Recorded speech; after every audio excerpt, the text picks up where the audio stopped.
चलो तो हम हमारी डिस्कशन की शुरुआत करते हैं। मान लो मेरे पास 2, -3, 4, 5, -1, 6 ये रैंडम नंबर्स है।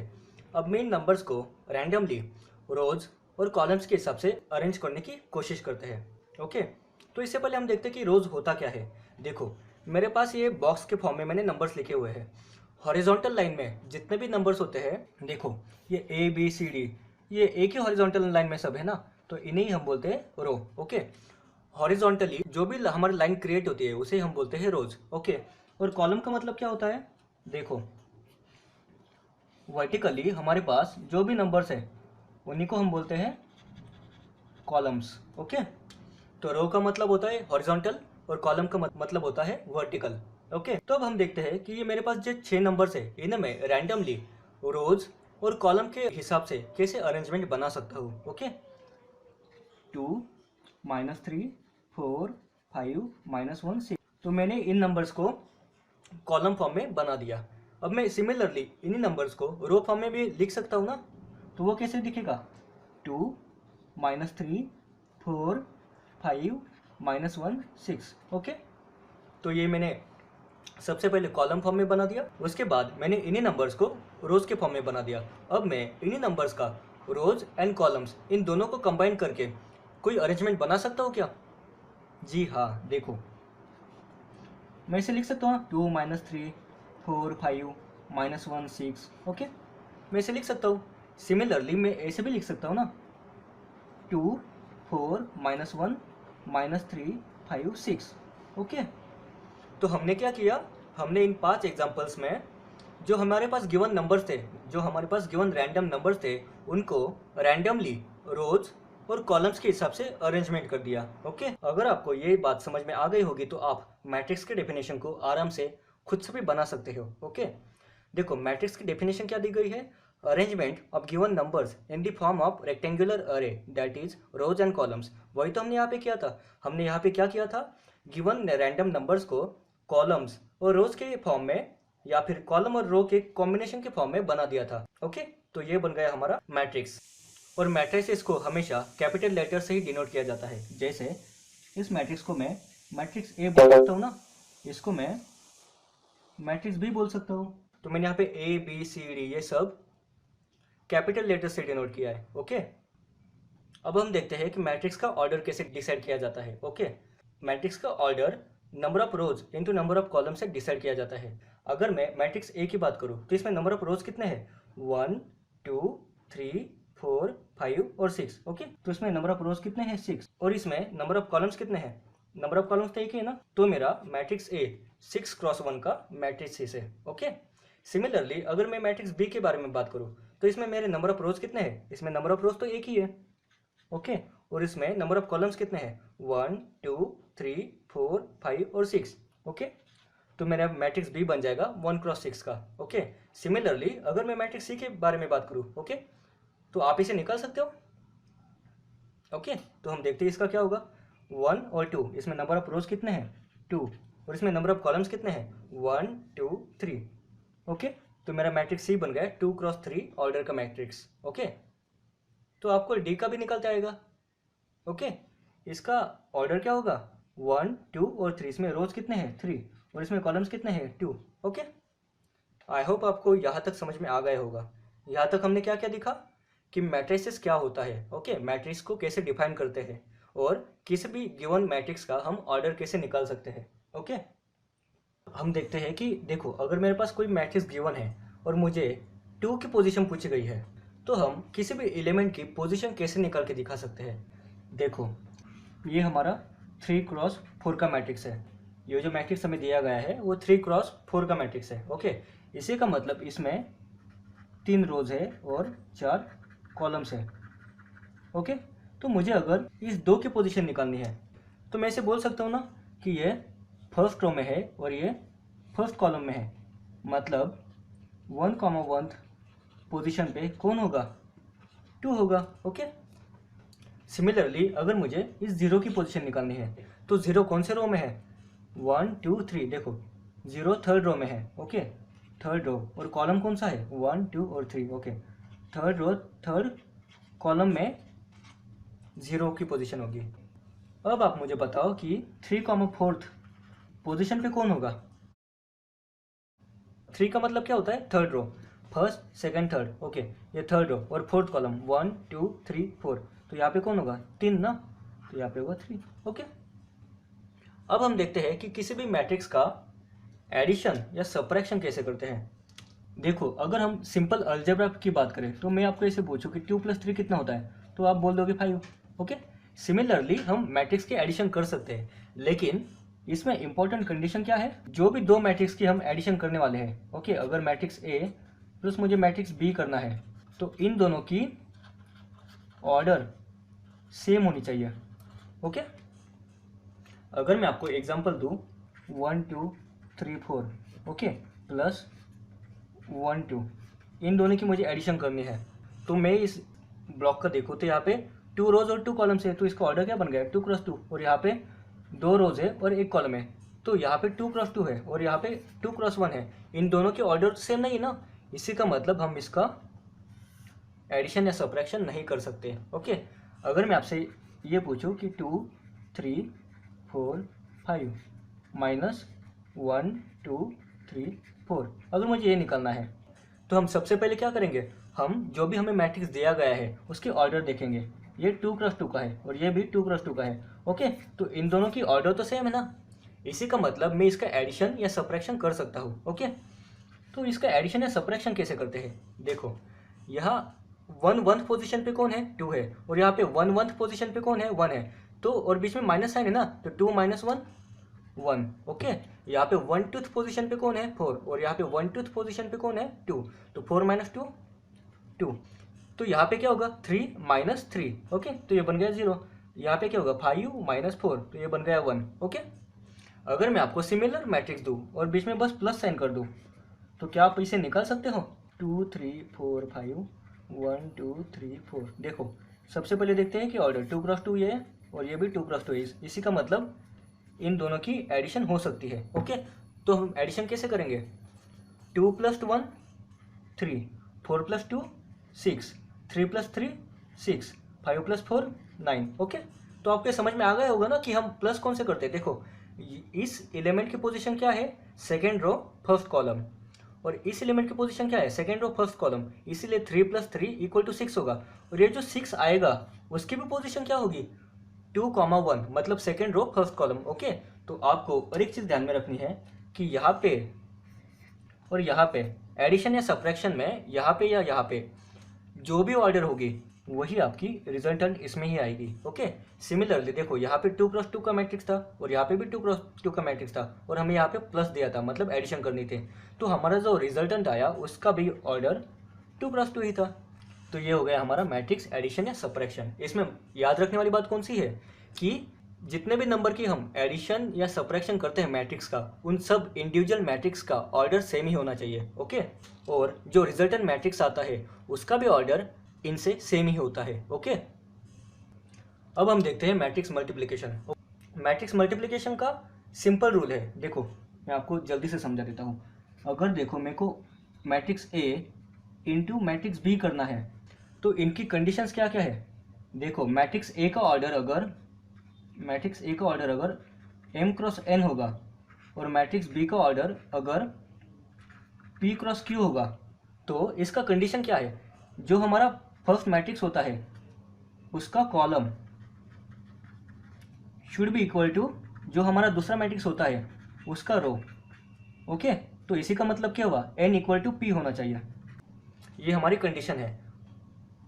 तो मैं इसे लिख सकता हूँ, देखो मेरा अगर मैट्रिक्स A m × n का है और अगर मेरा मैट्रिक्स n × o का है, तो इन दोनों का मल्टीप्लिकेशन हो सकता है क्या, चेक करने की हमारी कंडीशन क्या थी, जो पहला वाला हमारा मैट्रिक्स होता है उसका कॉलम, इसका कॉलम क्या हुआ n, वो किसके बराबर होना चाहिए, जो हमारा दूसरा मैट्रिक्स होता है उसके रो के बराबर, तो यहाँ पे n है, तो यहाँ पे n = n है ना, इसी का मतलब हम इन दोनों की मल्टीप्लिकेशन कर सकते हैं, ओके। अगर मैं मानता हूँ कि matrix A into matrix B का मल्टीप्लिकेशन मैट्रिक्स C आता है, तो मैट्रिक्स C का ऑर्डर क्या होगा, ओके। देखो यहाँ पे n = n हो गया, अब यहाँ पे बचा क्या, m और o, तो यहाँ पे क्या आएगा m × o, ओके। इस चीज़ को आपको बहुत अच्छे से समझ के लेना है। देखो अब हम इसके ऊपर कुछ एग्जांपल्स लेते हैं। अगर मैं मानूं कि मैट्रिक्स ए मैट्रिक्स बी मुझे 2,3 दिया गया है और मुझे पूछा गया है कि ए बी क्या होगा और बी ए क्या होगा। ओके, ये हमारा क्वेश्चन है। मुझे सबसे पहले ए क्रॉस बी करने को पूछा है ना, तो ए क्रॉस बी का मैं ऑर्डर, ए और बी का मैं ऑर्डर लिखता हूँ। ए का ऑर्डर क्या है 2x1 2,1, ओके, और मैट्रिक्स बी का ऑर्डर क्या है 1,2। और हमारी कंडीशन क्या थी, हमारा फर्स्ट मैट्रिक्स का columns equal to second matrix का रो होना चाहिए, तो दोनों इक्वल है। ओके, इसी का मतलब हम ए बी का मल्टीप्लिकेशन निकाल सकते हैं, ए बी मैट्रिक्स का मल्टीप्लाई कर सकते हैं। ओके, सिमिलरली अगर हम बी ए मैट्रिक्स के बारे में सोचें तो देखो सबसे पहले बी दिया गया है ना, तो मैं सबसे पहले बी का ऑर्डर लिखूंगा, उसके बाद ए का ऑर्डर लिखूंगा। तो बी का ऑर्डर क्या है 1,2 और ए का ऑर्डर क्या है 2,1। ओके, तो क्या इन दोनों की मैं मल्टीप्लिकेशन कर सकता हूँ। देखो हमारा मल्टीप्लिकेशन करने की सबसे पहले हमारी कंडीशन क्या है, जो हमारा पहला मैट्रिक्स होता है उसके columns should be equal to number of rows of second matrix. Okay, यहाँ 2 इक्वल टू 2 है, इसी का मतलब अगर हम ए बी का मल्टीप्लाई करें तो उसका ऑर्डर क्या बन जाएगा, ये यहाँ क्या बचा है 2 और 2, तो ये क्या बचेगा 2x2। ओके, सिमिलरली यहाँ पे अगर हम बी ए का मल्टीप्लाई करें तो इसका ऑर्डर क्या आएगा 1x1। ओके, यहाँ पे 1 और 1 बचा है तो वो बन जाएगा 1x1।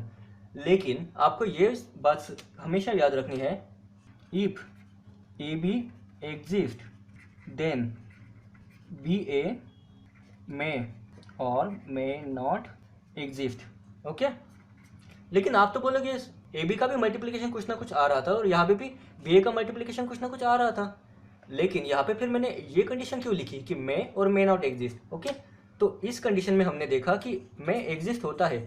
अब हम नेक्स्ट क्वेश्चन में देखते हैं कि मे नॉट एग्जिस्ट के लिए कौन सी कंडीशन होगी। देखो इस क्वेश्चन में हमें क्या दिया गया है, एक मैट्रिक्स ए दिया है और मैट्रिक्स बी दिया गया है और हमें पूछा है then A B is equal to what और B A is equal to what. Okay, तो हमें क्या फाइंड आउट करना है कि ए इंटू बी का मैट्रिक्स का मल्टीप्लिकेशन क्या होगा और बी इंटू ए मैट्रिक्स का मल्टीप्लिकेशन क्या होगा। ओके, तो हम सबसे पहले क्या करते हैं, matrix A into matrix B.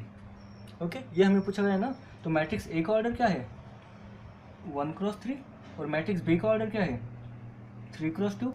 तो हम सबसे पहले क्या करते हैं कि कंडीशन चेक करते हैं कि इन दोनों का मैट्रिक्स का मल्टीप्लिकेशन हो सकता है या नहीं। ओके, तो इसके लिए हम क्या करते हैं, देखो पहले वाले मैट्रिक्स के number of columns should be equal to number of rows of second matrix. Okay, पहले वाले की column should be equal to दूसरे वाले के रोज, तो ये दोनों तो इक्वल है ना, तो इसी का मतलब इन दोनों का मल्टीप्लिकेशन हम कर सकते हैं। तो चलो हम मान लेते हैं कि इन दोनों का मल्टीप्लिकेशन मैट्रिक्स सी होगा, तो इसका ऑर्डर क्या बचेगा, मैट्रिक्स सी का ऑर्डर क्या आएगा, देखो यहाँ पे 1 बचा है, यहाँ पे 2 बचा है, इसलिए इसका ऑर्डर बन जाएगा 1x2। अब हम देखेंगे कि matrix B into matrix A का मल्टीप्लिकेशन हम कर सकते हैं क्या। देखो matrix B into matrix A. Okay, तो मैट्रिक्स बी का ऑर्डर क्या है 3x2 और मैट्रिक्स ए का ऑर्डर क्या है 1x3। ओके, तो हम क्या करते हैं, पहले वाले के number of column should be equal to दूसरे वाले के नंबर ऑफ रोज, तो ये दोनों तो इक्वल ही नहीं ना, इसी का मतलब हम इसका मल्टीप्लिकेशन नहीं कर सकते। ओके, इसलिए मैंने प्रीवियस क्वेश्चन में आपको एक पॉइंट लिखवा के दिया था कि देखो अगर ए इंटू बी का मैट्रिक्स का मल्टीप्लिकेशन एग्जिस्ट करता है तो मैट्रिक्स बी इंटू ए का मल्टीप्लिकेशन एग्जिस्ट हो भी सकता है या फिर नहीं भी हो सकता। ओके, आई होप आपको इस बात समझ में आ गई होगी। अब हम देखते हैं कि मैट्रिक्स का मल्टीप्लिकेशन एक्चुअल में कैसे करते हैं। देखो हमने यहाँ पे क्या देखा था कि matrix A into matrix B का अगर मल्टीप्लिकेशन होता है तो उसके ऑर्डर क्या आएगी, लेकिन हमने इसे डिटेल में तो सॉल्व करके नहीं देखा ना, तो अब उसे हम यहाँ पे देखेंगे।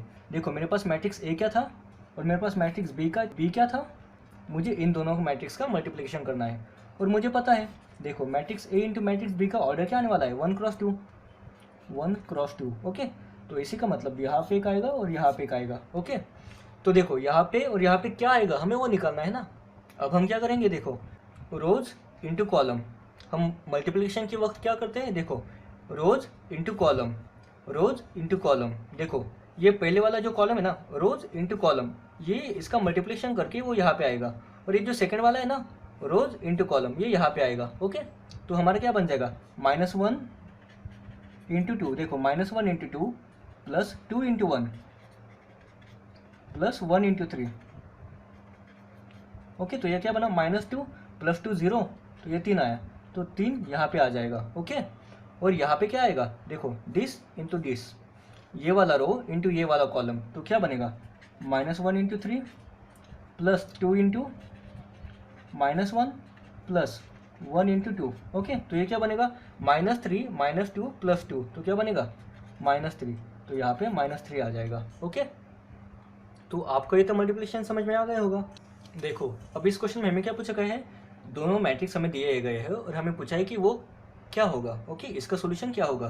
तो देखो मेरे पास ये मैट्रिक्स है 1 2 3 3 क्रॉस 1 ऑर्डर का, और ये मेरे पास ये मैट्रिक्स है 1 क्रॉस 2 ऑर्डर का। इसी का मतलब देखो यहाँ पे नंबर ऑफ कॉलम्स 1 है और यहाँ पे नंबर ऑफ रोज 1 है, तो ये दोनों तो इक्वल है ना, इसलिए हमारा मल्टीप्लिकेशन हो सकता है। ओके, अब हम देखेंगे कि इन दोनों का मल्टीप्लिकेशन कैसे होगा। देखो इसका जो मल्टीप्लिकेशन होगा उसका जो भी सोल्यूशन होगा उसके ऑर्डर क्या बनेगी, 3 क्रॉस 2। ओके, तो मैं उसे यहाँ पे लिख लेता हूँ, यहाँ पे एक होगा, यहाँ पे होगा, यहाँ पे होगा, और ये यही बन गया हमारा 3 क्रॉस 2। ओके, देखो 1 2 3 और 1 2 3 रोज 2 कॉलम, तो ये बन गया 3 क्रॉस 2 का मैट्रिक्स। ओके, हम देखेंगे कि अब यहाँ पे क्या आएगा। देखो ये first row and first column, first row and first column 3 into 1 3, तो यहाँ पे आ जाएगा। देखो first row second column 3 into -2 -6, तो यहाँ पे आ जाएगा। देखो second row first column 1 into 1 1, okay, तो यहाँ पे आ जाएगा।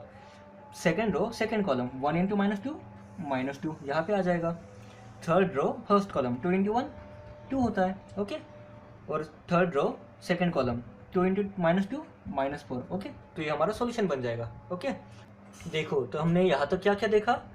देखो मैट्रिक्स का मीनिंग क्या होता है उस बात को हमने समझा। उसके बाद हमने देखा कि किसी भी मैट्रिक्स का ऑर्डर कैसे निकालते हैं। ओके, उसके बाद हमने देखा कि अगर मैट्रिक्स में किसी एलिमेंट की हमें पोजीशन पूछी गई है तो उस एलिमेंट की पोजीशन हम कैसे डिनोट करते हैं। उसके बाद हमने देखा कि मैट्रिसेस का एडिशन या सब्ट्रैक्शन क्या कैसे करते हैं। ओके, उसमें हमने देखा था कि इंपॉर्टेंट कंडीशन क्या होती है। उसके बाद हमने देखा अभी देखा कि प्रोडक्ट ऑफ अ मैट्रिक्स का मल्टीप्लिकेशन हम कैसे करते हैं। ओके, अब हम देखेंगे कि ये जो हमने चीज़ें सीखी है उनमें से देखो मेनली एडिशन एंड सब्ट्रैक्शन और प्रोडक्ट ऑफ मैट्रिसेस, इनका एप्लीकेशन क्या है। मान लो मेरे पास ये मैट्रिसेस 1 इस कर्व को डिनोट करता है और मान लो मैट्रिसेस 2 इस कर्व को डिनोट करता है। ओके, अगर मुझे इन दोनों की एडिशन करनी है, अगर मुझे कर्व 1 और कर्व 2 की एडिशन करनी है तो मैं with the help of matrices इस चीज़ को कर सकता हूँ। ये हो गया एडिशन और सब्ट्रैक्शन का एप्लीकेशन। और प्रोडक्ट ऑफ मैट्रिक्स का एप्लीकेशन क्या होगा।